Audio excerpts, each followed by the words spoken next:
So there is news that FTX might be in very big trouble. And right now there is a lot of speculation whether they are insolvent or not, and whether they could end up as Celsius did, going to practically zero. So according to a recent leak, the firm's finances rely on the same scheme that destroyed Celsius network. So will it work differently for FTX? So a recent report from CoinDesk showed that Alameda's balance sheet is dominated by holdings of FTX's FTT token, and additional undisclosed amount was held in other form of SBF's other projects, so the owner of FTX. Total assets 14.6 billion. This is comprised of 5.8 billion FTT tokens, 1.2 billion Solana tokens, 3.37 billion unidentified crypto held, 2 billion in investments in equity securities. So this leaves roughly 2.2 billion in assets. Total liabilities are 8 billion, of which 7.4 billion is loans. This is very dangerous because people are afraid that FTX is not going to be able to repay these loans. So the problem here is the flywheel scheme,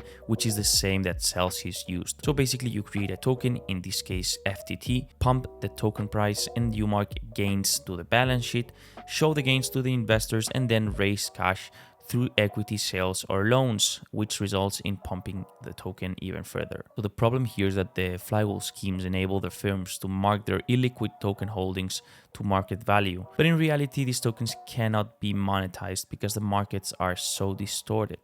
Problem is, if the flywheel stops spinning, you are in trouble. So Celsius is a really great example for this. They bought tens of millions of their token to keep the price high, enabling them to score a 700 million investment. But Celsius could not afford to keep buying the token, and the price collapsed. The flywheel spun in reverse, shredding their balance sheet.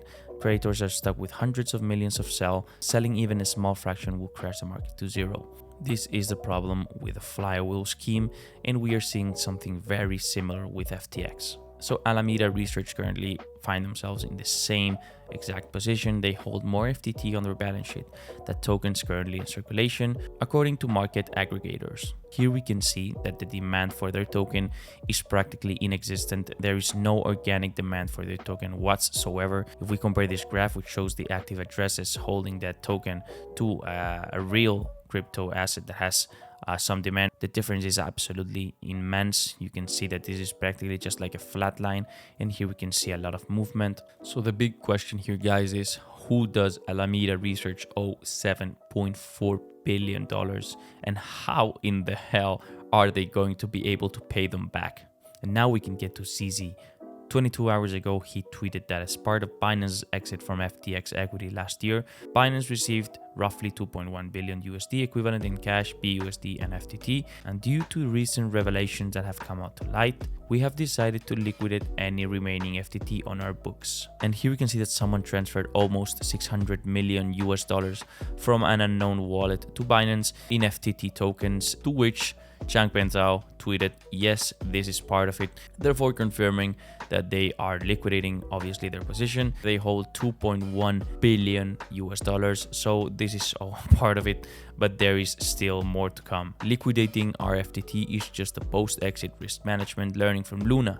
This is also something that really scares people right now. Like, they are comparing FTT to Luna, which is kind of saying like they're going to go to zero. Like the flywheel scheme is going to implode and they are going to go to zero. And here we can compare the deposits on FTX versus the withdrawals. You can see that people are absolutely running to get every single coin they can out of FTX, and you can see that the deposits are practically zero. The stablecoin outflow from FTX is the largest among all exchanges in the last 7 days, down 300 million to a balance of 261 million, excluding FTX US. And if you exclude the inflow from Alameda, the number obviously would be much uglier. They keep sending stablecoins to FTX to not be insolvent, but it is looking really bad. So he just claims it is an attack on them from a competitor, obviously implying it is Binance. So FTX has enough to cover all client holdings. We don't invest client assets.